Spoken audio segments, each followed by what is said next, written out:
All right, we are now live. We may begin. Thank you, everybody, for joining us today. Gracias y bienvenidos por participar en esta Junta de los Supervisores por Zoom. Before I get started, I would like to start with a brief message from Gilbert Ricardo, for our Spanish-speaking viewers. Ricardo. Buenas tardes y bienvenidos a la sesión informativa. Esta reunión se trata de los sitios de alojamiento de emergencia en el Centro de Administración del Condado, en Santa Rosa.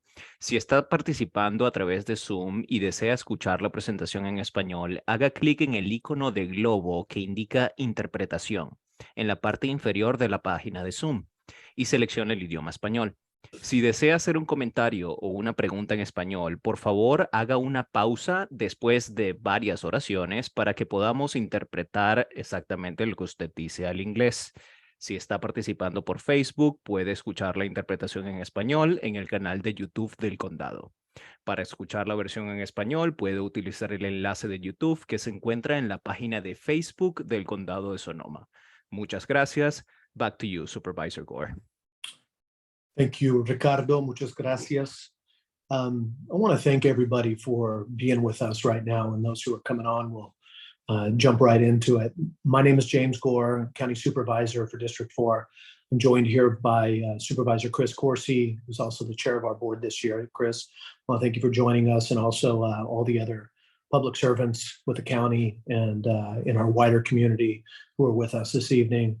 You know, many of you have been engaged up until now. Maybe some of you have new questions, and this is the first time you're diving in, but our goal is not to just do this a few times, but offer an opportunity for, as we move forward, for you all to continue to engage with our team that manages this site and other sites. You know, we've been making a significant push in Sonoma County under a lot of different forces, external, internal, not just the reality on the ground with our homeless encampments, but also the legal changes and where we're at in our court cases with judges and in the law and how it's changing, to make sure that we lean in with compassion and provide opportunities for people to enter services and have placements.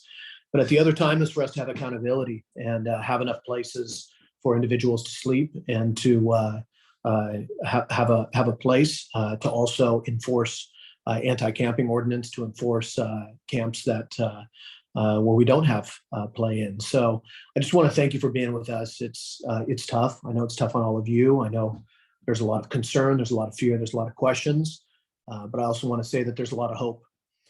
Since the last time the Joe Rodota Trail was really cleared 3 years ago, we've created upwards of 400 to 500 different placement options here in Sonoma County. And we're doing more. And so today our focus is going to be on the county's decision to move forward with our first of 2 potential sites for emergency shelters at the County Government Center in our campus later this month. All of those of you who have been following this, you know, from the 2 previous webinars that we've had, that we held on this issue, that we had been looking, and we still are looking at 2 locations to be able to address not just creating shelter sites, but also to address the recurring problem of encampments that have created a growing health and safety risk along the Joe Rodota Trail. But I also want to state other encampments countywide. This is a countywide issue and a regional issue, and we lean in each and every day on it. Last week, we announced as a county that we'll focus at least first on opening this site on a parking lot outside of the Permit Sonoma offices. Those are located at 400 Administration Drive. This space is for up to 90 tents, and that'll be provided for homeless individuals for them to live temporarily while transitioning along our housing continuum into permanent housing.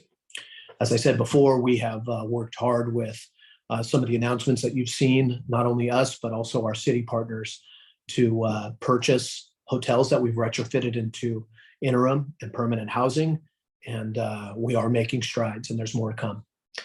We're hopeful that by expanding the size and the capacity of this county government center site, that we won't have to create a second site.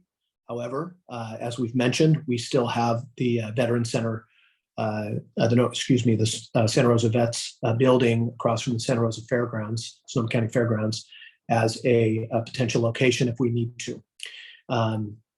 This is the third of our public meetings, and we want to continue to get your feedback and respond to questions. A recording of this webinar is going to be posted on the county's Homeless Services Division website. You'll also find a list of FAQs, frequently asked questions about the emergency shelter sites, and also recordings of the last 2 webinars if you have more details you want to dive into. For viewers, those of you who are joining us, who are watching on Facebook or YouTube, you can still register for this webinar and ask questions of our panel this evening by clicking the link that has been posted in the comments area. As I said, I'm happy to be joined by a couple of my colleagues, Supervisor Chris Corsi, but also Dave Kiff, Director of Homeless Services Division in our Department of Health Services. Dave is going to brief you all on the operations security of the county campus site. You'll also hear from the Director of the Department of Health Services, Tina Rivera, who will go over the services that we will provide to the individuals living at the site. One thing I want folks to know, and I'll pass it over to my colleague, Supervisor Corsi, in a moment, is that to me, there's 2 real big things that I want to get out of tonight. I hope you get out of tonight. Number 1 is an evaluation of what's going to happen on the site itself, how it's going to be managed, who's going to be managing it, what kind of services we're going to be providing, what we've seen on our other sites where we've had success in these endeavors. And then number 2 is those of you who might live in the neighborhoods surrounding this area, is a deeper discussion about what is a good neighbor, not just policy, but operational reality for us all. What does it mean to make sure that across the creek on the south side of campus is that we don't have spillover from this site over into those neighborhoods? What does it mean for to the east, northeast, southeast of this site? What does it mean for us to continue to make sure that we have good relationships with the city police department, with our own security, with you as neighbors, to make sure we get ground truth so that this site manages itself and we don't have ripples out into the community. But instead, if you identify that there are things out there that we need to pull into our operations, that we do it and we take care of business. So I want to thank you. I'm going to pass it over to my colleague, Chair Chris Corsi. Thanks, James. I just want to take a minute to make sure that we all have a common understanding of why we need to do this. Most of you probably know that the response to homelessness throughout our community is really limited by our ability, by local government's ability to provide shelter alternatives to people who are living on our streets and our trails and other public property that's not suited for camping. There's a federal court order that mandates we can't make these people move unless we provide other shelter for them, the opportunity for other shelter. So with this project on the county campus, we increase our options and we'll be able to get more people off the streets and then connected to the services that they need to get back on track toward their own housing. We've seen examples of this model that work. Perhaps the best example is the project at Los Guilicos on Highway 12 out near Oakmont, the old juvenile hall property and the new juvenile halls property.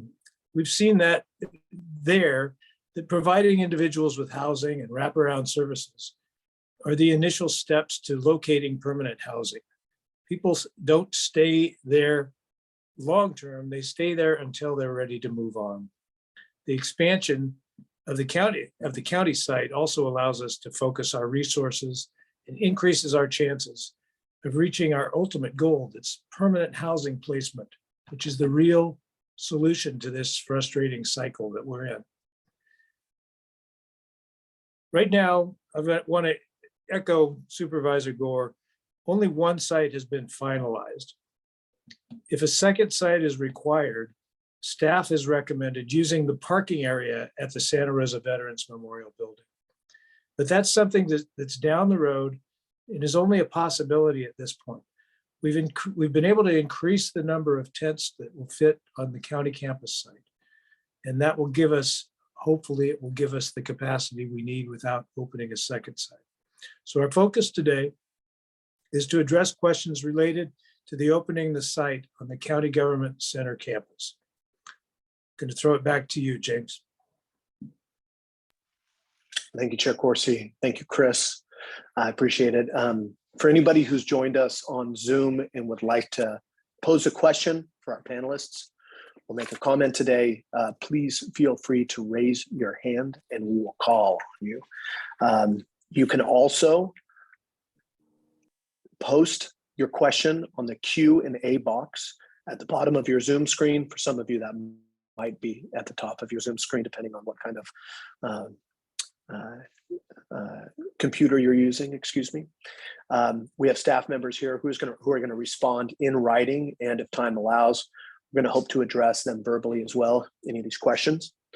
If you are following on social media, you can also pose your question in the comments area of the Facebook or YouTube page while you're watching, and members of our staff will share them with the panelists and also try to respond in writing. Finally, you're invited to email questions and comments to publicaffairs@sonoma-county.org.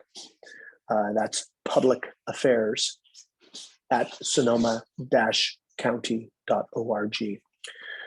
I'm going to take a few questions and comments from the public in just a few minutes, but first I would like to pass it over to our Homeless Services Director, Dave Kiff, for a presentation. Thank you, Supervisor Gore. I'd like to briefly introduce my colleagues, which include our director, Tina Rivera, as Supervisor Gore mentioned, and then the people who lead more of our homelessness work. That's Michael Gauss, Dr. Naseem Bahadurani, and James Alexander, each of whom has a closeness to the folks who will be coming over here, because we know a lot of these people. They're people we've been working with for a while who need a housing opportunity like I'm going to talk about. I'm going to briefly show you just a couple of slides so that people can get to their questions relatively quickly. So I'm going to share my screen.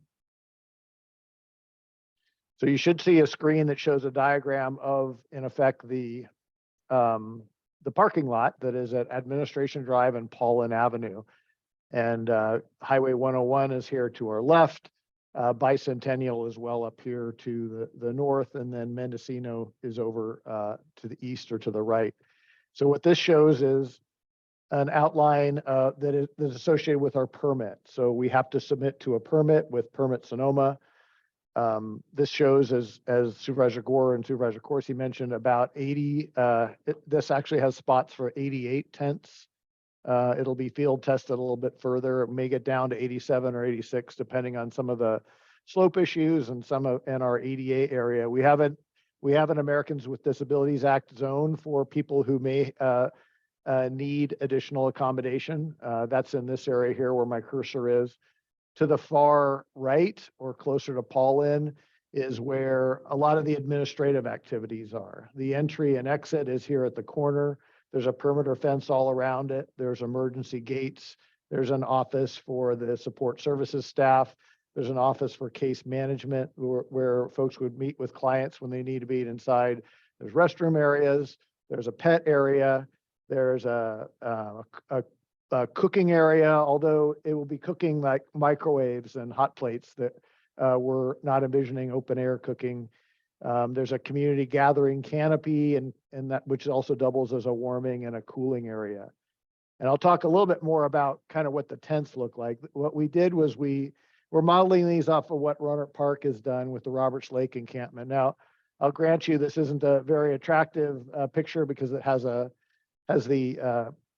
visqueen fly on top for the rainiest events, but basically it's an Easy Up canopy with a tent also made by Easy Up that fits well within it. And they're on 4-inch by 10-foot by 10-foot plywood platforms, plywood and 2x4s, and that keeps that off the ground. But as I mentioned, that will have 24/7 security. There will be AM shifts, PM shifts, as well as folks who are not classified to a shift, but are just walking around in the site and sometimes outside of the site to make sure that it is secure. Restrooms and shower service, as mentioned, there'll be quiet hours, a curfew, and good neighbor policies. And folks will have to sign this coming in. They'll have to sign a code of conduct agreement. And if they violate the code of conduct agreement, they'll be asked to leave. And we don't just open the gate and let people go. We'll offer to take them to the place where they'd like to go. It's not our intention to just release people out the front gate, although this isn't a detention facility. People will have the ability to come and go. Because again, it's not a jail, it's a emergency housing solution. Pets will be okay to bring in there. It works pretty well in the Roanoke Park encampment. As mentioned, we'll have case management, and Tina will talk more about that. This whole concept of the fact that we're able to house people here means we can give them the kinds of services that they haven't been able to get while they're on the trail. So I'll stop there. I'll stop sharing, and I'll hand this over to my colleague, Tina Rivera. Thank you, Dave. Dave talked about the physical aspects of the camp. And so the services and supports are designed to provide comprehensive, personalized supports and resources so that the individuals who are living at the camp are able to address the complex issues and the challenges that often accompany homelessness and can interfere with them obtaining the long-term housing stability, which is the goal. So the purpose is to improve their health, their well-being, sustained recovery, and self-sufficiency and of these vulnerable residents who will be here. Some of the most important goals, of course, is to create the housing plan. And they will be working towards housing sustainability every single day with case managers. Some individuals we recognize may require intensive behavioral health needs, and this will be provided by our interdepartmental multidisciplinary teams, and they'll assist in providing these more intensive needs that individuals may need. So some of the other services and supports will include behavioral health treatment, job skills assistance, workforce development, physical health services, life skills assistance. There'll be assistance with enrollments such as Medi-Cal, general assistance, CalFresh, Social Security insurance, disability insurance enrollments. There'll be assistance with identification and basic needs, life skills assistance, assistance with law enforcement issues. If individuals need medical homes, they'll be connected with those medical homes. There'll be residential substance use treatment placements if that's needed. Mental health services, of course, will be paramount if that's needed for individuals. Medication supports, connections with coordinated entry. And of course, care plans will be paramount. They'll be working with case management every single day. And I'll turn it over to Supervisor Gore for further discussion. Thank you, Dave and Tina, both of you. One thing I'd like to see, Dave, if you can expound upon is what I started. We've colloquially talked about good neighbor policies. We've talked about what that might be for the people living there, what they have to commit to if they want to stay on site, but also what that means in terms of us coordinating and what we've seen with other models, whether it's ones that the county runs on unincorporated areas or in cities. And I just wanted to see if you could give us an idea of how we can do this. And then secondly is, I know Supervisor Corsi also we've talked about how we set this up so that individuals can have access to our staff and to us to make sure that we do this appropriately as we roll this out. Supervisor, is there anything you want to add before Dave jumps in? No, but thank you for asking the question, Supervisor. Okay. So the good neighbor policies are associated with a code of conduct that I mentioned. Again, each resident who will reside here will sign the code of conduct agreement, or else they won't be able to stay.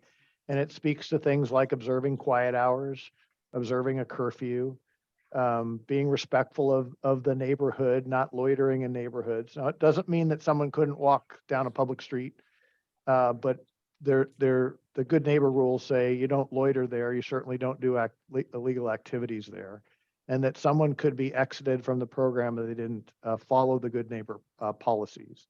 There's also codes of conduct within the emergency shelter site. Again, being respectful of neighbors, keeping your tent clean, not violating food rules or rules about food. So it is quite a structured environment. As to the second part of your question, I think all of us on the Department of Health Services team, from Tina to me to Michael and Nasim and James, we're all committed to working with the supervisors and the neighborhoods to make sure that this does not have an adverse effect on the neighborhoods. And whether that means meeting with you regularly, as much as once a week, for as long as that takes, making sure you have our emails and our phone numbers. Those are all things that we're committed to doing to make sure the neighbors adjacent to this location have their concerns addressed when the concerns come up. Dave, you mentioned security 24/7 and 2 shifts, but how many people does that involve? So the proposal from our security provider, and remember, this is a security provider we worked with quite a bit. They're known as D Block, and they run some of our other facilities.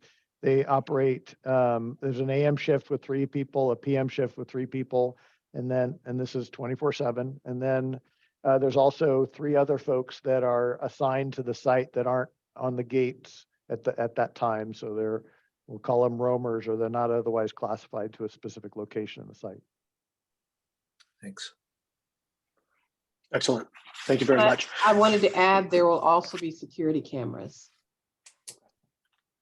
Well, I think the reason that this is important is that while we can talk about all the services and other things, is that the real thing that we have to make sure is that there's as much control as possible, and then there's a quick feedback loop with everybody. The goal in providing these services is not just for the folks on the Joe Bidota Trail, but also with this amount of spaces. If there's individuals who are already in the neighborhoods or whatever, we can look at offering placements here or somewhere else. And we can also make sure that we hold accountability over for ourselves, as we've talked about. So I think what we'll do is just make sure through Paul and through others is that on the list that we currently have is that we're going to continue offering through Dave and Tina and staff is weekly calls at first, and then we'll probably even those out as needed. So with that, I want to thank you both, Tina and Dave. I want to put it over to Paul Gullickson. Paul, you're our head of communications with the county, and take us into the Q&A. Okay, thank you, Supervisor Gore. Thank you, everyone. Let's start by reminding everyone that if you have registered for this webinar and have joined us on Zoom, you are welcome to pose your question by raising your hand, and we will call on you. We'll be asking you to limit your questions and comments to no more than 2 minutes, but we are making those of you who are here with us in person and like to speak to the panel, you are a priority this evening. As Supervisor Gore has mentioned, however, those on Zoom also are welcome to post your questions in the Q&A box at the bottom of the screen. Those of you who are following us on our live stream via Facebook or YouTube, you can post your questions in the comments area, and one of our staff will get back to you. We'll see it and pass it along to us. You also are invited to send your questions via email to that's public affairs, one word, at sonoma-county.org. We already have a number of questions on all those areas, but let's start with those who have joined us. If we have any attendees that would like to ask a question, please just press the raise your hand, and I will call on you. But let me first start with one of our email questions. Lauren says, I live near the proposed homeless site, and she wants to make clear that she is in favor of the managed homeless shelter site. However, she notes that safety for students on campus is on everyone's mind since the tragedy at Montgomery High School. With this new shelter site, it seems logical to assume that students and homeless will have increased contact. She wants to know, how will you assess the need for and nature of increased safety measures for our students at Steel Lane Elementary, in addition to Santa Rosa Junior College and Santa Rosa High, which are all nearby? I know that she just raises concerns about that and wants to know how those are being addressed. Can I jump in here, Supervisor? I think that, schools in this neighborhood are already impacted by homelessness. Schools pretty much in all quadrants of the city are impacted by homelessness in one form or another. We've notified Steel Lane School a couple times now about these meetings. I'm not sure if they're here tonight, but the folks who are going to be in this encampment are folks who are trying to heal their lives, to heal themselves and change their lives. If there is any untoward behavior around any school campuses, the advice is always to call the authorities. But we don't expect that the people that'll be in this encampment will be causing those problems. These are folks who are wanting to change their lives, as I said before.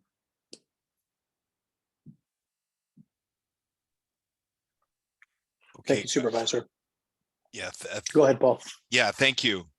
Let me move on, and I'm going to apologize if some of you have already noted the specific services that will be provided, but some of this may be repetition.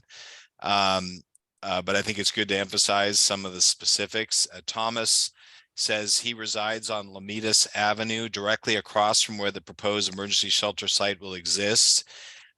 He has expressed a few questions and concerns. One is, what supervision and staffing will the site have throughout the day? And what will this look like, especially at night? We've talked about that a little bit. Dave, do you want to go into that? Sure, and Tina can add on too if need be.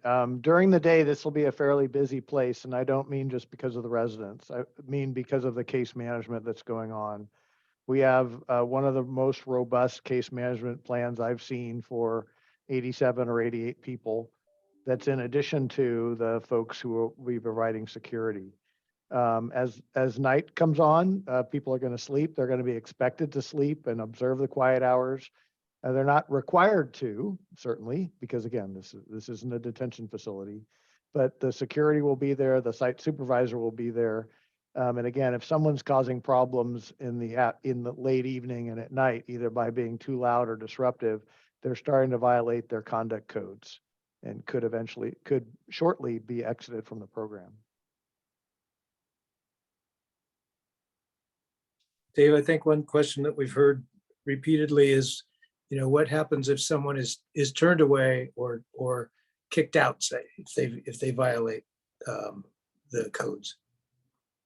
So we can't tell people they can't leave, and when they're kicked out, our practice is going to be to offer to take them via a van or car or whatever to a place where they'd like to go within reason. That could be well out of Sonoma County. We're not in the position of busing people elsewhere, but if someone said, I've got a family member in X location, we've been able to find a way to get them to that location. But our intention is to make every effort to not just say, here, walk out the door into the neighborhood, because we don't think that's constructive. Well put. Thank you, Paul. That's great. That actually was the follow-up question that Thomas had. He had another question that we're going to come back to, but I want to jump over to one of the questions from our webinar visitors. Emily asked, what study was done to pick the Permit Sonoma lot as opposed to other sites on the campus? And I think she's also referring to the Russell Avenue site, which was discussed. she also wants to know, so let's start with that question. Dave, you want to address that? Sure. So the board did authorize us to look at two sites on the county campus, this one here at Permit Sonoma, and then the one at the end of Russell, as well as the Veterans Building, as noted. We did look at those sites. The Permit Sonoma lot is paved. It has close access to utilities, not easy access, but close access. And that's kind of unlike the other sites. We needed conditions that would be relatively stable, especially given all the rain we've been getting. It doesn't mean that the other sites aren't ruled out if we need something longer term. This isn't necessarily envisioned as a long-term site, but there are other, we would return to the board with that direction and hopefully in a non-emergent environment to be able to have that discussion with them. But the key items for this one was it's paved, it's owned by the county, it has close utilities, and it's ready to roll. I also want to add that that we did review this site quite a few years ago when we first had the discussion about Joe Rodota Trail, from whence we created the pallet shelter network over at Los Gilicos. We brought forward a variety of locations, as many as 10 different locations identified by staff that the county operated or had control over. You can imagine how hard it is to identify sites that don't have any impacts. And so at that time, this site was not selected, but the fact that we do have this, and there is a certain amount of accountability that it's in our front step, not our back step as the county, I think there's a certain point of accountability that we have to hold in this, that we're not just dealing with the situation off in the hinterlands. So I know that impacts potentially your lives, but I want to address and just state that the commitment is to manage it on-site and manage off-site impacts. And that's how we have to hold ourselves accountable here. That goes to a second question I saw in the Q&A, Paul, which was, why has there not been further notification over into the southern neighborhoods? And I'll start by saying the same thing that Supervisor Corsi did, which was when we held this meeting was, for those of you who might know me, might know Supervisor Corsi and others, we are not people who hide from either transparency or outcry or outrage or tough conversations. This came about with an emergency situation that was blowing up over on the Rodota Trail. And it also led into this situation that we're at, where we are under a legal injunction to basically move in and manage our situations and provide placement opportunities. If we do not have beds available and we have a campment that needs to be cleared that's on public property, we do not have the ability to clear that space unless we provide more options. And that isn't just number of beds, that's also with working with that federal injunction, that judge, that's the type of beds. It's not just only back into the Sam Jones Hall kind of congregate shelter. It's also like not trying to provide direction, to provide non-congregate options. Matt, there is a question on the Q&A. I see Matt Lilgren here from our county counsel's office. So I just want to jump over to that, Paul, if you don't mind, just because I think it's relevant. Please. Since there's a question about the legality. So Matt, I don't know if you see this or what you're able to share on this, but can you leverage on top of what I've been talking about? And it looks like you might have responded a little bit to it as well. Sure. Yeah, good segue. Essentially, we no longer have an injunction in place that expired at the end of last year. We do, though, still have the legal case, which is Martin versus City of Boise, which came out in 2019, that established the legal parameters that Supervisor Gore was discussing in terms of the county or any other jurisdiction's ability to move someone from public property where they're camping.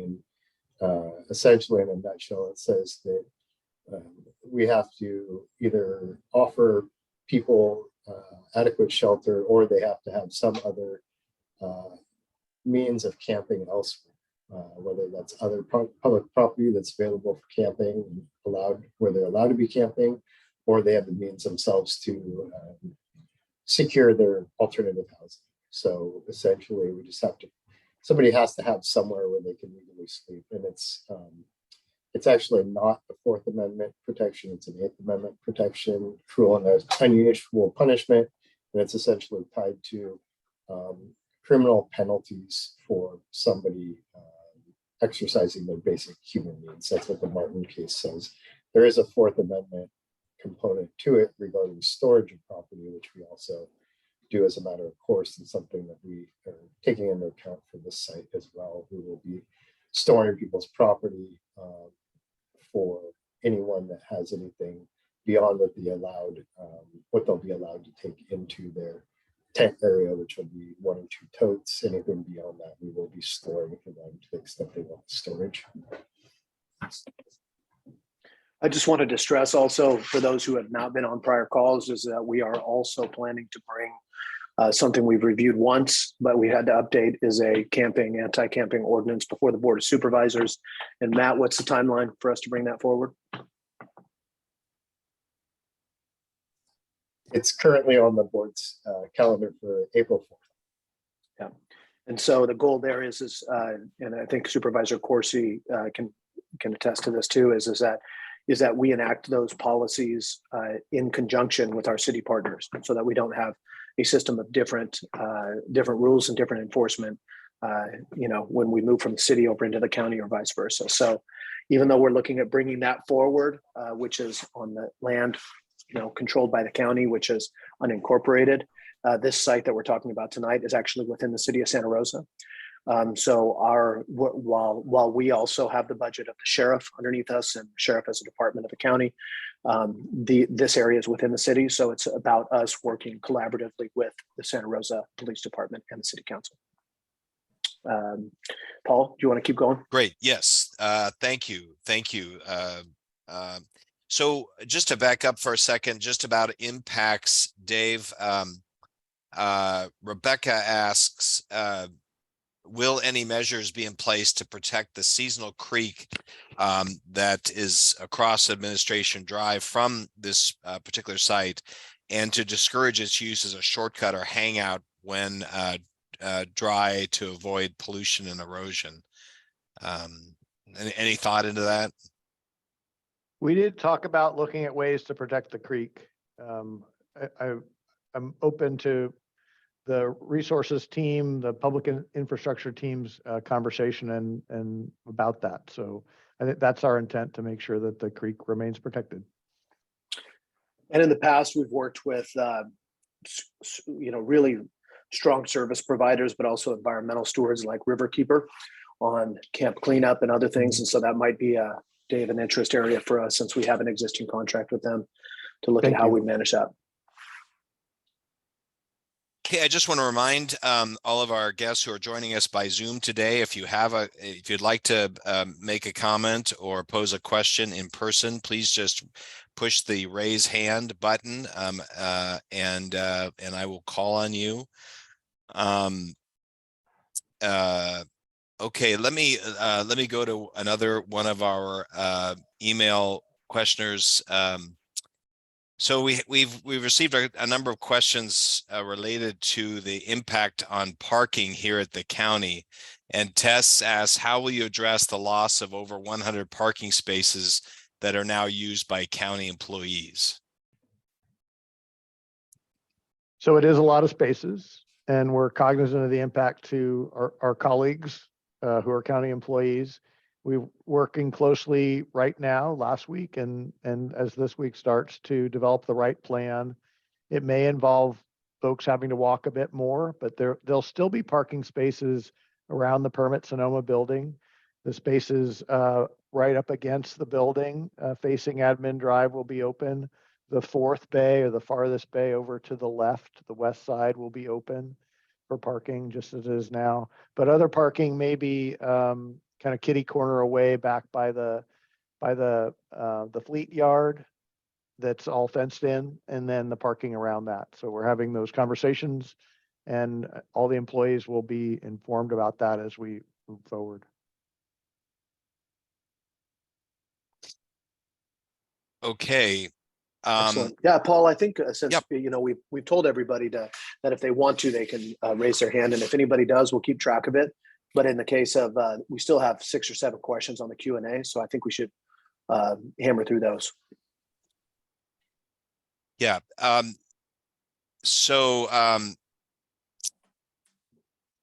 Let me, I'm going through these, seeing what has already been asked. I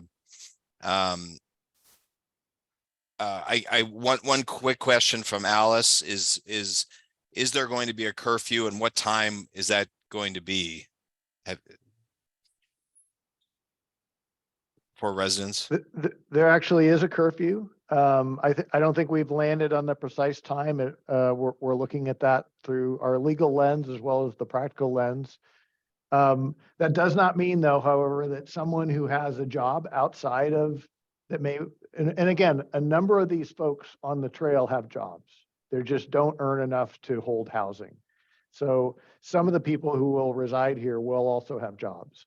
And if this is someone who had a night shift job, they would be able to keep working their night shift job. They just have to let the security know that this is why they need an exception to that curfew. Okay. Sonia asked questions also noting concern about parking for employees. She says county staff also needs to feel safe. She says we have already seen an increase in homeless camping at the La Plaza building, which is down the street from the county campus, noting there was a person trying to hide in the building at the end of the day. How will staff safety be addressed? Anyone to take that on? Well, I think as the commenter is pointing out, we always need to be cognizant of our personal safety wherever we are. That also doesn't mean that the folks coming over here who reside in the encampment are violent. What should be done is what should be done today. And I know Permit Sonoma is looking at this. I think they're increasing some of their lighting around the building. They're making sure that people, as they should today, buddy up when they leave. That those are a lot of good practices that people can take into account. And certainly, if you're concerned significantly, you should reach out to your department director and to HR and help us address it that way. The other thing I was just jump in to add is that there will be security on site that will also be walking around the perimeter of the fencing, right, Dave? So there will be some kind of periodic checks that are occurring in the general vicinity. We do have, more control over the county center site itself. That's right. And Dave or Matt, can you talk about the prohibitions around sex offenders, et cetera, from being part of this project?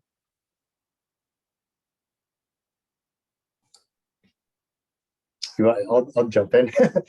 Generally, we do background checks on all of the individuals that are going to be staying at the site. And if somebody has a conviction for a serious crime that would be a violent crime, they won't be allowed to stay here, along with registered sex offenders. 290 sex offenders are not allowed to stay at the site as well. Thanks. Hey, Matt, if I could ask you to move a little closer to your mic, sometimes we're losing you on your answers. So thank you if you could do that. Jessica, one of our online viewers, asks, she says that I understand that DEMA is supposed to be managing this new site. She says, are you aware that there are many homeless who have been subjected to bad behavior by DEMA staff? That's her allegation. She wants to make sure that's addressed so no one is harmed. Plus, who is coming up with the code of conduct? I can speak to our provider, whom we've worked with since prior to the beginning of COVID. We've had a wonderful relationship with DEMA, and we've not had those type of complaints with respect to this provider or other providers that we've worked with in this capacity. And with respect to the code of conduct, our staff has come up with the code of conduct. So if there are to do that, we address yeah. those. to develop the code of conduct, we looked at our own existing policies with the fairgrounds in Azura, fairgrounds trailers, Hotel Azura, Elderberry Commons. We looked at what Roberts Lake does. We looked at what the city of Santa Rosa does to try to bring a balance to it that reflects all of those uses. And just to add, we also have incorporated some of the questions or requested changes that we've received over time from individuals and advocate groups in refining the rules for this site. So we have, considered some of the perspectives, at least the ones that we've received, for adjustments to the rules that have been, the subject of concern for some residents previously. Okay. Curran asks, this is a question that a couple of people have asked. Do we know how long will this temporary shelter be on this county site? And what is the timeline to end the encampment? Dave? So the Board of Supervisors authorized up to a year of funding there with one site. We'll look at how that funding works because it was authorized for 2 sites. Again, we don't yet know if we'll need 2 sites. The funding will drive some of that decision. So will the success of the program. We want this to be a hugely successful program for the people who reside there. That's why we have a fairly intensive case management model for the folks who will reside there. Our permits, though, are driven in a different way and could be more limited. And that's about as much as I know right now as we're moving forward. One thing I want to add too is that there's a lot of this conversation, a lot of the questions which come around one simple concept, which is really who's here and how are we managing it, and do we need to be afraid? And I want to state that for the first point, referencing what Tina and Dave and others have talked about, is that by and large, when we have upwards of 75 plus tents over at the Joe Rodota Trail, right? So in any situation when we move an encampment, we have individuals who accept to come in to services, and there's accountability there. And we have other individuals who do not, and they still have rights, even if that's tough on us as a community, that they don't have to come into our situation, but we have rules, right? And that's why we sometimes have individuals who decide, not sometimes, we always have 25%, 50%, 60% more who do not come in at that time. Maybe they don't want to live with wellness checks, health and wellness checks, which include not drug tests, but are you well? Are you in here? Are you not using on site? Are you taking care of yourself, right? Are you following the rules? And what that allows us to do, unfortunately, is, well, I say fortunately for the individuals who we're trying to provide services and we're trying to really get in and deal with these issues, these societal issues, is on the other side, it makes it very difficult for us to manage with the individuals who either have violent offenders in their backgrounds or who don't want to play ball with any rules. And it means that in some cases, they still are out on the streets. And I want to stress that, our goal is to provide services to everybody. However, like any population, there are victims and there are perpetrators, right? And I just want to classify that what we are trying to do is, I just want everybody to know that we are trying to provide good services to people. And we'd love you to also consider taking your activism and your concern and learning more and coming and getting involved and meeting some of these people. We've seen that at Los Guilicos. We've seen it at all the other sites that we've had, because you got to put a face to it. I mean, I've said this once and again, personally, I have a homeless solution right next to me, and I have a huge homeless encampment right next to me. And I had to challenge myself a couple of times not to be a policymaker, but to go and knock on the doors of a couple RVs parked next to my house and have conversations with these individuals, and not just classify them as people who I think about in my head. So I just state that for a little bit of ground truth from my side and share it with you, and I hope you'll join us. Paul, go ahead. Yeah, thank you. Thank you very much. Actually, that leads to another one of the questions Robin asks about the status of Joe Rodota Trail. She's asked how many of the people currently there have expressed interest in relocating to this camp. What do we know what percentage of those you've contacted want to move? And I guess part of that is also when will the clearing of that trail take place? Dave? So I'll ask James to answer the first part of that question involving our team's interaction with the folks on the trail.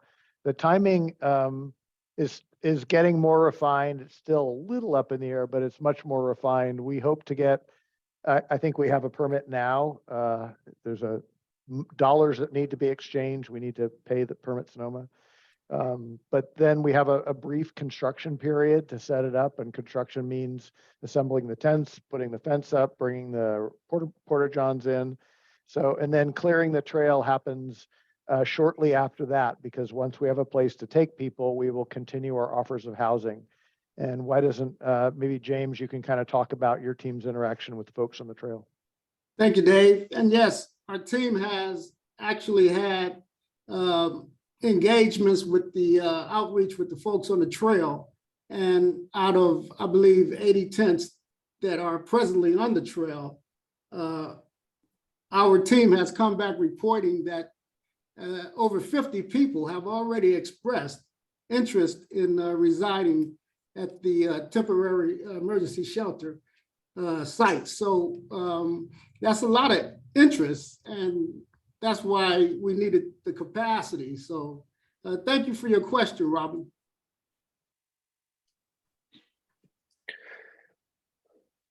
You know, one thing I want to address too is that this isn't.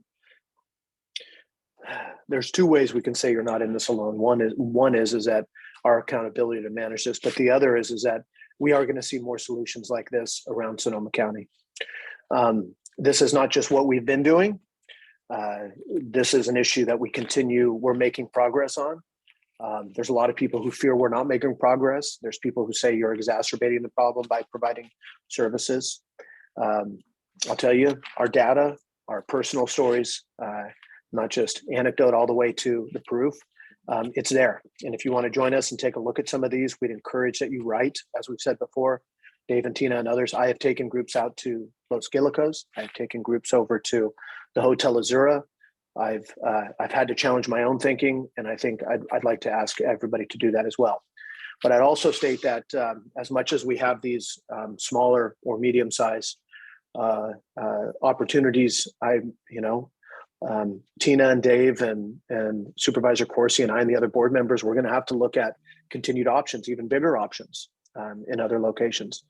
And if you're ever looking for examples, we have things like Haven for Hope, which is something you can look up in San Antonio. Dave, Tina, I don't know if you have anything else for folks to look at where they can see what things have happened in other communities, but we're making strides, but there's more to do. Homeward Bound in Marin County is a great example, but Sonoma County shouldn't sell itself short. We're doing our cities and the county government are doing some really good things right now. Labatt Landing opened in Rohnert Park. Suites at Montero will open just in a couple of months in Petaluma. That's a 60-unit project. People's Village opened in Petaluma. Healdsburg has the L&M Village housing 22 people now. The county has its own project in Monterey to house another 22 people. It sounds small, but it all adds up. And I think it's important to recognize that the system is changing. Is it changing enough? I hope so. I don't know so, but we're certainly making some good progress. Well, on that note, can you give examples of the kinds of problems that you've had at similar managed care sites, managed shelters such as Los Gilicos or some of those other sites, Dave? Sure, and then Tina can chime in. You know, again, as we've been doing these for multiple years, Tina's team knows it best. What we see usually are folks that the problems are folks who get frustrated with the rules. There's certainly a lack of rules out when you're on the street, and then when you're expected to follow rules inside an encampment, that can be hard for people. What our job is to do is to try to make it easier, to try to, again, engage those wraparound services to help people be more comfortable with what we would see, the housed side of the population would see as a more normal, typical environment. But that's challenging. These folks who have been out there a long time are traumatized. They're traumatized to live with four walls and a roof and rules. So, which is why an encampment like this, I think, is attractive, because it's rules, but it's also a little bit more comfortable that where they came from. You're coming from a tent, you're going into a tent. If you're not ready for the four walls and a roof, that's why we're proposing this, to help end this cycle that hasn't seemed to work before. And I don't have anything else to add. I think Dave explained it beautifully. Great. Thank you. Jana asked this question. We've talked about communications, and we are eager to be part of any to answer this question. But Jana's question is: will there be any change to how emergencies police activity is conveyed to county staff, surrounding neighborhoods, and homes around the county center? You've talked about some of the outreach, Dave. Is there any more detail you want to go into about that? Just that, our permit relationship is not just with county government. We have to have a permit with the city of Santa Rosa. It's issued by Santa Rosa Fire.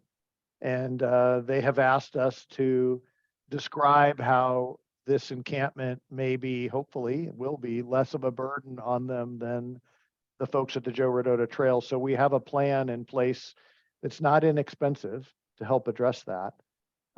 We certainly work closely, as the supervisors do, with the city of Santa Rosa, from law enforcement to the fire, to make sure that folks are aware that this is there, and they're aware of our rules, and that we're doing this properly. And when there is a need for additional response, that again, that communication is there and the awareness is there of what we're doing. If I can jump in here, I think that the question might be related to emergencies such as what happened last week with police activity on the campus, and how that's communicated throughout the campus to people who are working there. I am aware that we could do better than what happened on that day. Some folks didn't get notified as quickly as others did, or were left out. And that's something that we certainly should look at. We should look at that as a countywide issue. I don't expect that we're going to have incidents that require a countywide or a campus-wide response to this particular encampment. If we do this right, we won't have those issues. But the question about better information dissemination in emergencies is noted, and I think that we need to take care of some improvements there. Thank you, Chair Corsi. I think you did target that answer better than I framed it. I apologize if we're repeating some information, but our listeners are asking for some specifics. Wendell asks a series of questions. One of them is if someone is convicted of domestic violence, does that make them ineligible for residing at this camp? Dave? I'd ask Tina. Tina? We do look at that because it can be problematic. It depends. It depends on the year of the conviction, and then it also depends on if how old the conviction is, and then it also depends on whether or not the partner or the victim is residing at the camp.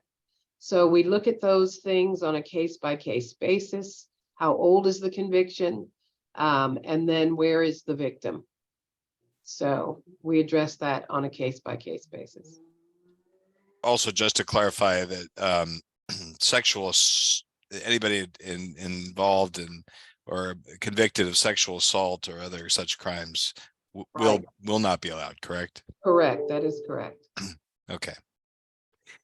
Kathleen asks, where will the 25 recreational vehicles be that are now not going to the Veterans Memorial site?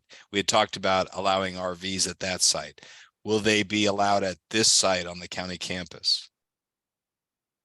So we had not proposed a location for RVs. That I think that's a discussion we'll continue to have with the city of Santa Rosa if the city is interested in further talking about that.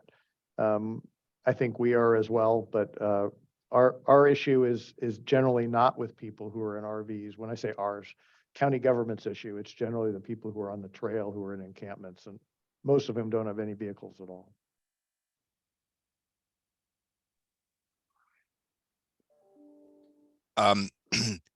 We asked, one of our listeners asks, who can the public contact directly to participate as peer support to the residents of this of the shelter site?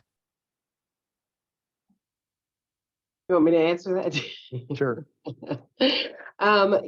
We'll allow them to either contact James Alexander here or Dr. Nassim Bahadunare, and leave their names. So, and we'll coordinate that with the provider. We love that question because that's a super asset. It's an added value. It's a multiplier to our services when we can bring in more people who are peer support.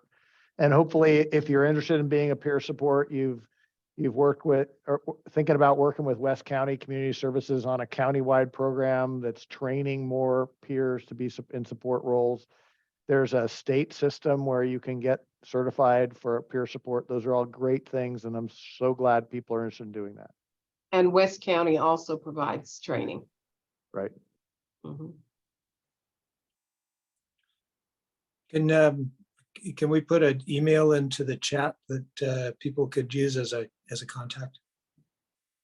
James, Oh. could you and Nassim place your I don't email? know if the chat's available to everybody unless you make it. Yes, I'll place it in the chat. Thank you. If you Thank can put it in the chat, we can, or the Q&A. Put it in the Put it in the Q&A. Q&A, Okay. and then we can share it online as well. And we'll put it on the website. And then we have some questions that are kind of more on a grander scale. Thomas asks, how is the county making sure that this temporary solution leads to real lasting change for the people involved? Well, that's certainly our hope, right, Thomas? And as we talked about, as Tina talked about, we have a pretty robust case plan here going in, which is more than is recommended even by HUD, Housing and Urban Development, in terms of thresholds. And we're really focusing on housing navigation, getting ready for your next housing step. And we're going to be gentle but persistent about that to make sure that people indeed have every opportunity to be ready by the time that this encampment is life is up. So it's a big focus of our plan. It's a focus on what we're going to report back to the Board of Supervisors is placements in permanent housing as an indicator of performance. And if I might add, Thomas, it's persistence and consistency.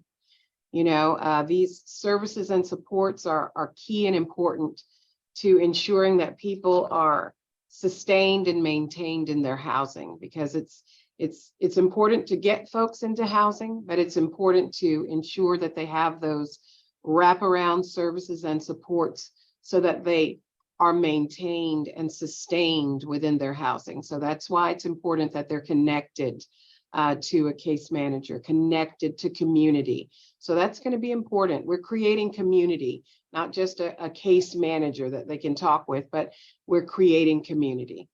Thank you. It's a step-by-step process, and this is the first step, is, you know, bringing people in out of the rain and out of the mud of the trail, and having them in a place where accepting help is the norm. It sounds so basic, but it's difficult to get people to take that first step. So this is really important. Well, that fits with the next question, which basically asks, how does this shelter site fit in the overall grand plan for reducing homelessness in the county? And are providers, will the providers of this particular site, are they proficient with our blueprint or our strategic plan for Sonoma County on addressing homelessness? So we think they are proficient in the larger plan. I'll just talk really briefly about the larger plan. It suggests that the main thing that we need to make, there's three things we need to make our system work better. One is more housing. And while this is a part of that, it's only a very small part of it. We need more market rate housing. We need more affordable housing. We need more permanent supportive housing, which is kind of the next step from this. It may not be, maybe 2 steps away, maybe 1 step away, depending on where you are in your housing life. But a permanent supportive housing would be a place for a long-term stay with light to modest wraparound services that help you continue your success in daily life. So the strategic plan said we need 1,000 more units just of those. And I mentioned some of the things that are bringing units online, more to come. The Caritas homes will be open in June. That's another 30 for the most chronically homeless, again, with permanent supportive housing. So that's all part of the step. The rest of the strategic plan talks about strengthening our supportive services, groups like DEMA, so they can do an even better job with case management, with wraparound services, with housing navigation. And the other thing is to operate like one system. No matter where you're in county government or cities, you should be able to know that we're all operating as a team. And I think we've spoken to that with the amount of new housing that's coming in and homelessness solutions across the county, small c, is really, I think, remarkable and reflective of that alignment. Okay, a couple, Alice asks, will you share with us the code of conduct? And Avery asked something similar. Where are the rules and regulations that the residents sign? Is it going to be transparent for the public? That would be a public document, yes. Yeah, we should also let everybody know, Dave, that we do have on that the homelessness division website among those frequently asked questions that Supervisor Gore mentioned. We can post that there if you like, so we can make that. It does, as Matt's gonna go ahead, Matt. Sorry.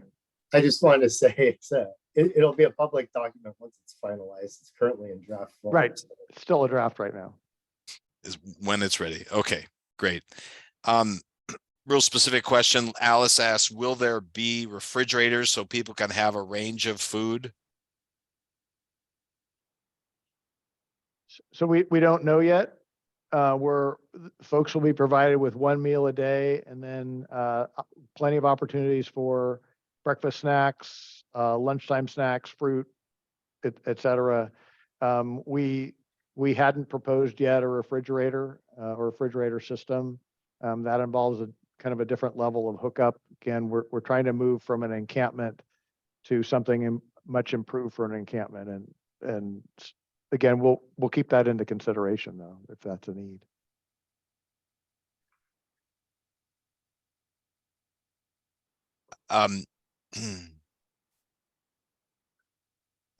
Kari mentions, and I see Dr. Nasim, you've started answering this question. Says there is a high percentage of homeless people who are addicted to drugs. Is there going to be a drug testing in order for these people to live in our neighborhood on our tax dollars? We will not test people. Again, drug usage would not be allowed on site, but we will not be testing folks for drugs on site.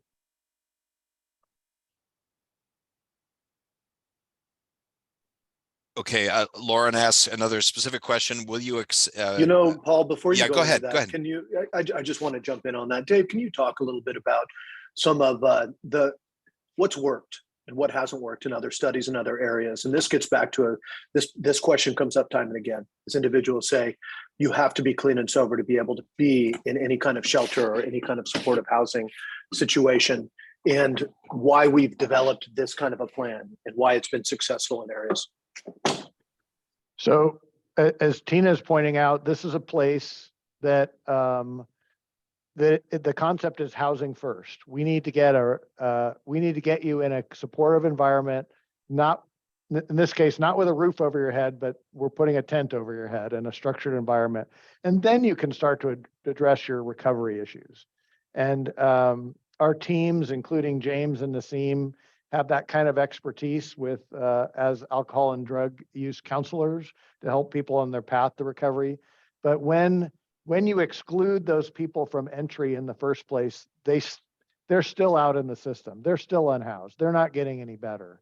And so that concept of housing first resonates through this model, which says we can help you. We can help the Sonoma County unhoused population best when we don't require that as a limiting factor to enter and stay.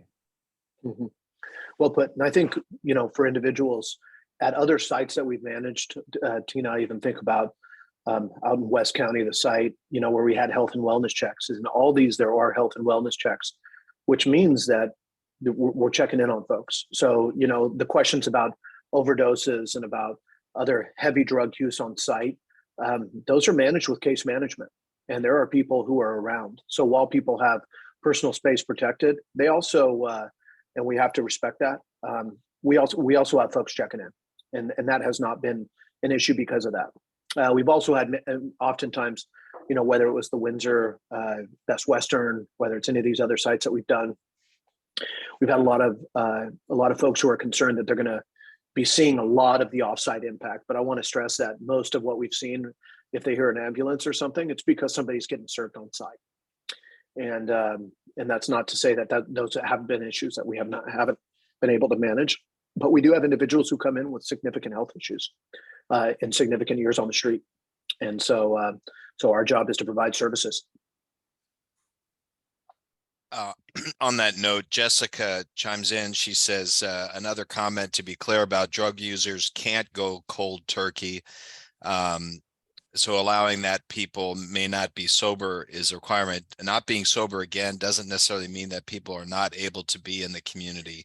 Healing takes time. She says there are more than enough housed people who are not at all sober. So that's a good point. Let me follow up. Wendell asks, does the county have the long-term housing units available for the individuals who are in the process of transitioning from encampments to long-term housing? Obviously, this is an entry-level housing for those on the trail. What is the county doing to ensure long-term affordable housing for all?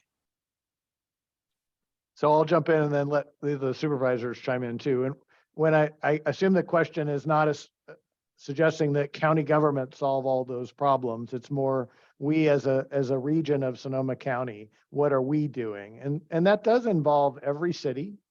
It involves the county government to make sure that we build enough of the housing progression. You need the right amount of market rate so that you can have the right amount of affordable housing so that people can move from affordable to market rate if they can.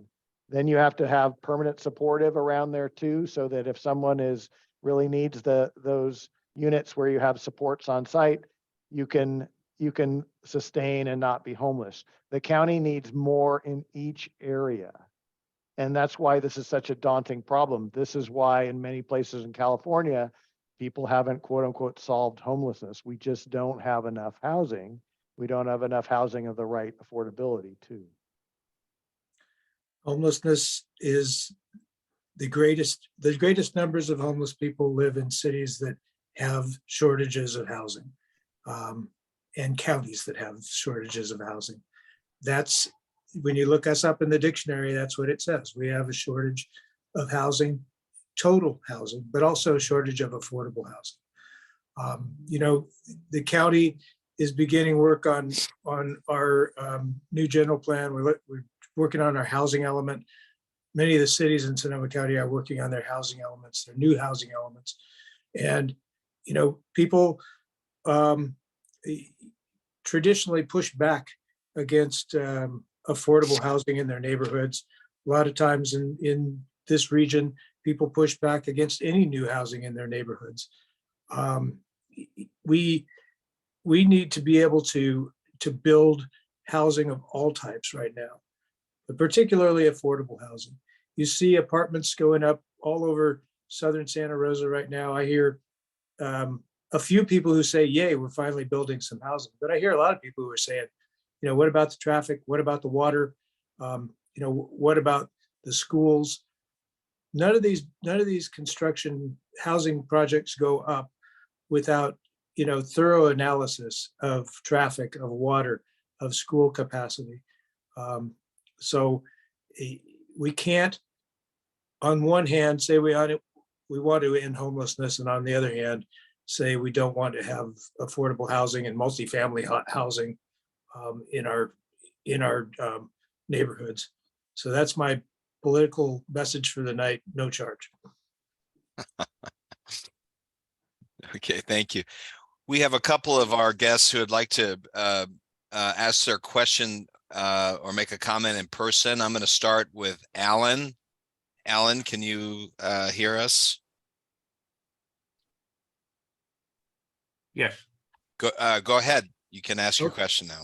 Okay. First, what you've created here is a very iffy problem for us that live in the area of the fairgrounds park, Veterans Memorial Building. After you announced the selection of Ventura Avenue for the site of the homeless tent encampment, I emailed Susan Gorin, who I don't know if she's on here tonight or not. I don't see her. And asked her this question: is the Veterans Memorial Building parking lot no longer under consideration for a homeless tent encampment? Her response was, quote, not in the immediate future, unquote. First of all, I don't know what is meant by that answer, but it seems to me that she is saying you will put a homeless tent encampment in the Veterans Memorial Building parking lot if you feel like it. With such an answer, Susan Gorin has created a feeling of extreme uneasiness about what the future holds for us in our neighborhood. This is cruel and unusual treatment. You have created a cloud of uncertainty in our neighborhood that we as taxpaying citizens shouldn't have to endure. This is a big deal. I would like for you to cite to me the place in the county charter that gives you the right to place a homeless tent encampment at the Veterans Memorial Building parking lot, which is right in the middle of an established neighborhood. You say, quote unquote, staff has recommended the Veterans Memorial Building parking lot as the next available site. Who are these staff people? What are the criteria they use to come up with this awful idea? What gives them the authority to make such an absurd recommendation? Again. Okay, thank you, Alan. He has a few questions that were he offered there. I can start, Paul. Yeah, go ahead. The staff who are making these recommendations are in front of you tonight, and the authority has been given to them by the Board of Supervisors to address what's an emergency situation in our county. You know, we've talked about this previously tonight, but you know, nobody wants to have an encampment in their neighborhood or close to where they live. The fact is, though, that we're not going to be able to solve a real serious homeless problem in this county unless we create options for people to be able to stay in a shelter where there are services available. They stay there for a short time and they move on to a better place in life. You know, the best places to site these projects are on government-owned property. The Veterans Building parking lot is a huge, it's a very large piece of property. Yes, There are neighborhoods around it. But that is the decision that we've made in order to address a problem that we've been trying to solve for many, many years. We're trying to get better at it. This is one of the ways that we do that. Yeah. I'll add just real quickly, and Alan, I hear you. I hear what your concern is. I want you to understand that every single site we have moved on in Sonoma County has been labeled by many people to be a horrible idea. Every single one. And also, I would say just about every single affordable housing project I've seen come before our board. And I would say this as per somebody who lives next to a homeless solution project that was funded and lives next to an encampment with kids. And so I hear you, I hear the frustration. What we have done is take it upon ourselves to say, we have to take action. We're mandated as not only as leaders, but under law. And in spite of the fact that we all get to be inconvenienced by the solutions that we present, this is the inconvenience that comes with responsibility, not just rights, but responsibility. So I honor you, I honor your comment, but we have proven that we have been able to manage these sites and are going to continue to do that. Finally, state, just everybody always says that there's somewhere better. Then you go to that somewhere else and they don't want it either. And we have gone out and also done requests for proposals or requests for interest from private individuals, and no one steps up. And so we as government have to step up. And so sorry for your concern and your convenience, but imperfect, relentless progress is the only progress that exists. Can I just add for this gentleman that, the likelihood is that somewhere down the line, we're going to need to have additional options for shelter. That might be the Veterans Building, it might be something else. But hopefully the idea here for me is by putting this on the county campus, by putting it at a place where I'm going to be walking and driving next to it every day, that we're going to create a project that allays a lot of the fears and concerns that folks have. That when we get to the point to build something else, we're going to show you a record of success at this site. So, we're saying that we can't tell you whether it will be the Veterans Building or not right now, because we're trying to be honest here. We may need the Veterans Building parking lot. We may not, but when we do, if we do, we're going to have a record of doing this type of thing right and in a way that allays some of the concerns that you're expressing today. Okay, Wendell would like to ask a question as well. Wendell, we'll go to you. If you would please keep your question as succinct as possible and comments to no more than 2 minutes. Thank you. Wendell, are you with us? I am. Great. Go ahead.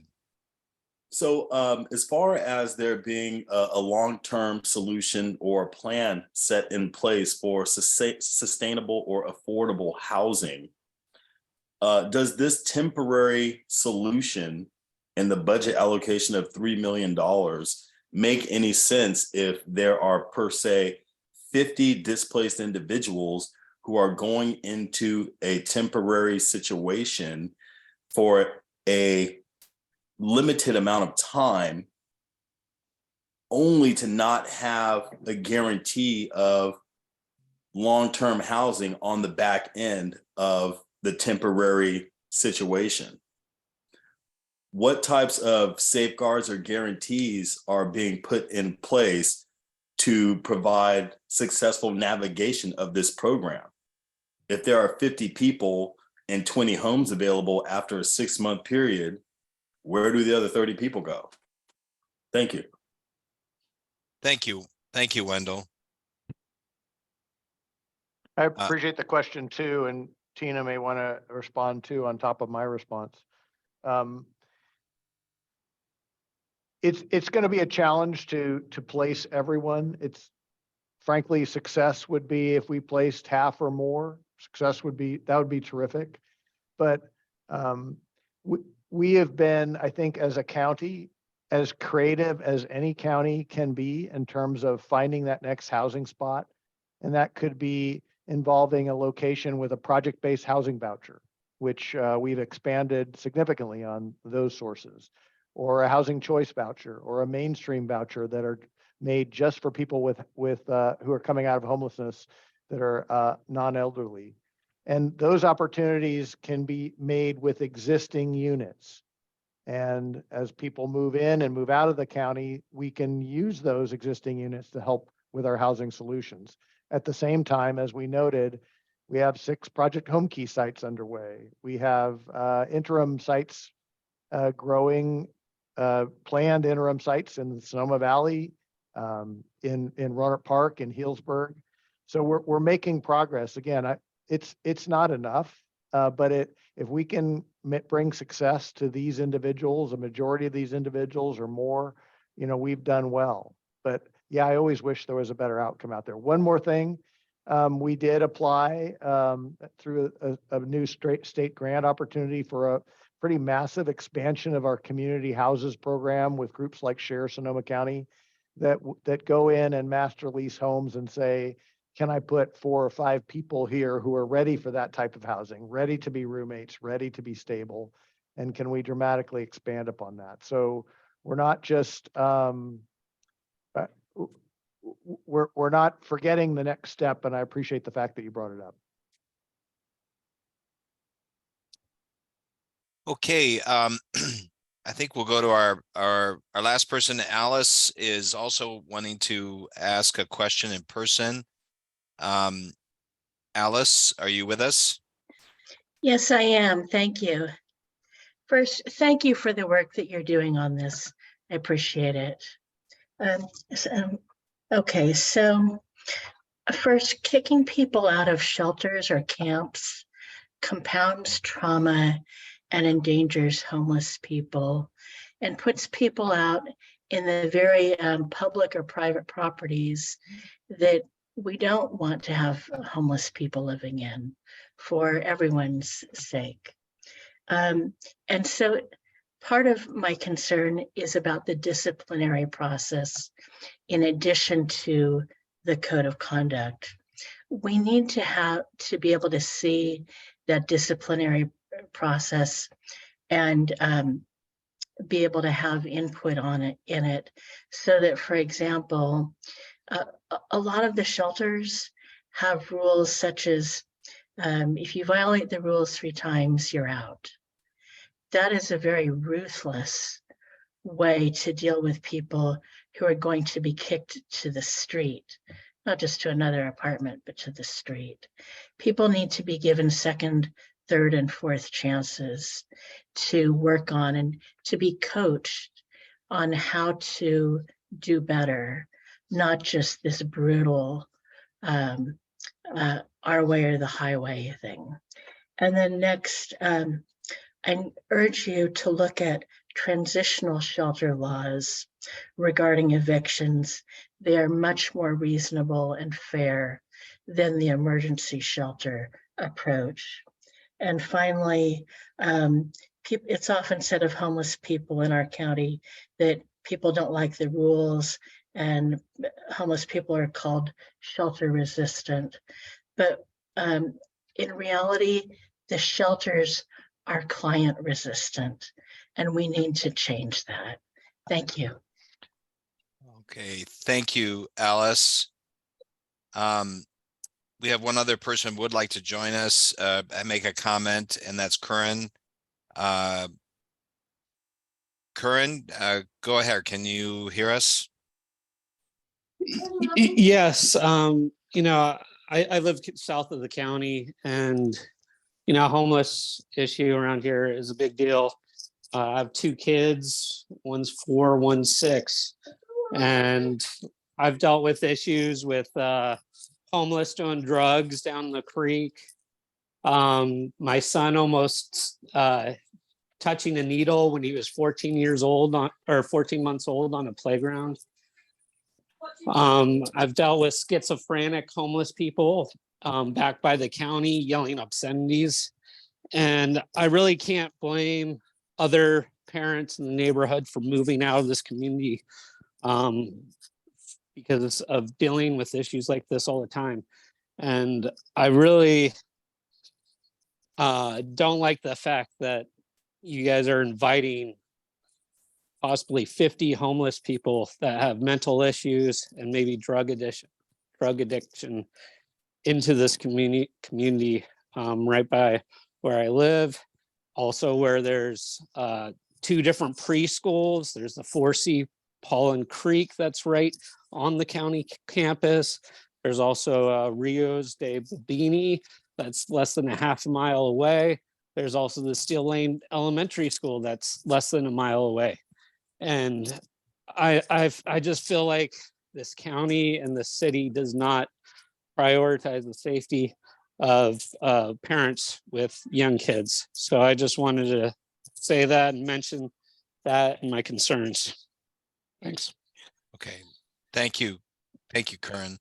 Hey, Paul, Do you have a response? Yeah.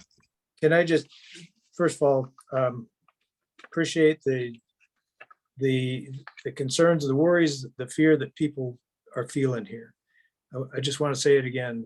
We're going to do our best to make sure that those fears do not present themselves because of this camp. I think this would be a good time, Paul, for you, if you can, to let people know how they can make sure that they're staying in touch with us as we continue to have this conversation with the neighborhood. This is not the last one. I think that we've committed to meeting with the neighbors, to listening to their experiences and making sure that we're doing things right on this site. So is there a way that people can, what's the best way for people to keep in touch and be notified of continuing conversations on this subject? Well, we'll discuss internally after this. There's a lot of great ideas that were brought up on how we can better connect with the neighborhood residents. But everyone is welcome to send emails or questions to publicaffairs@sonoma-county.org, and we will keep your emails and connect with you whenever we have information to share or get if you have feedback. I know that Tina and her staff have also shared their email addresses in the Q&A box that we will help be a conduit to put you in touch with anybody if you have specific questions. And also Dave has said that we will have a contact person for the neighborhood should any issues arise after the opening of the shelter site itself. But I do think there's an opportunity here to have an internal discussion of how we can be part of some outreach to the community on an ongoing basis, Chair Corsi, and I'm happy to talk about that and gather email addresses for that. So do I understand that you're saying that people who have been in email contact with us will be on our list to contact as we roll out further outreach? Correct. And they're welcome to send their emails to us at publicaffairs@sonoma-county.org.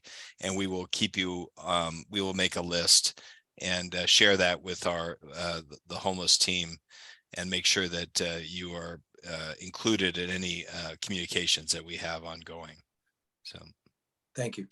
Yeah. And just so everybody knows also that we will have current information updates on the county website, on the homeless division website. So we want to make that clear too. So with that, we are at the bottom of the hour, a little past our time here.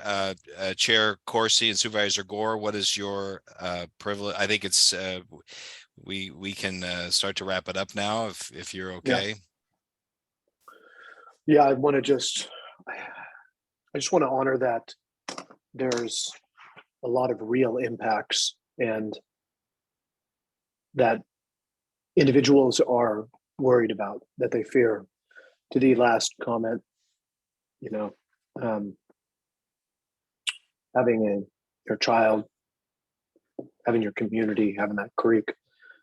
I want to stress that what we're doing is managing a site, and that's where we have to hold ourselves accountable, which is vastly different from unmanaged homelessness.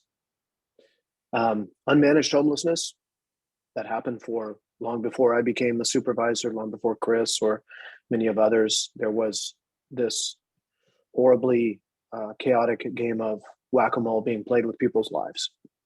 And I would say that both for houseless residents in our county and also for neighbors and neighborhoods, where if you knew somebody, if you could connect with the police, if you were in a place where you were loud enough, the encampment got moved, it spliced out, it went somewhere else. Nobody provided services. The state deconstructed support system for mental health and substance abuse. And it's fallen onto those of us in local government in the cities and the county, and you all in your neighborhoods, to bear the impact. There are no facilities to ship these individuals off to. The vast majority of these individuals, when we do our point in time count, have been here in Sonoma County for more than a decade. A lot of the anecdotal fears about shipping folks in, about other things, about also what happens when we manage these sites versus the reality of what happens are different. And so our goal is to prove ourselves and prove to you that we can do this. And so I want to thank Supervisor Corsi, chair of our board. I want to thank the staff, Tina, Dave, Matt, Michael, Dr. Nassim, Gilbert, everybody who's on the call. Paul, thank you for facilitating. And this is going to be more. We're going to continue to work this into a place where we have your voices loud and clear and our actions go and follow up on your fears and your concerns and your hopes and ours. Thank you. Chris? I don't have anything to add to that, James, other than we are on the hook for this. You and I are putting ourselves out there. Our staff is putting ourselves out there, saying that we're going to do this right. I know that the folks on this call, many others, are going to hold us accountable to that. So it's up to us to now deliver, and I'm ready to do that. Thanks, everybody. See you again soon. Thank you all. Just the beginning.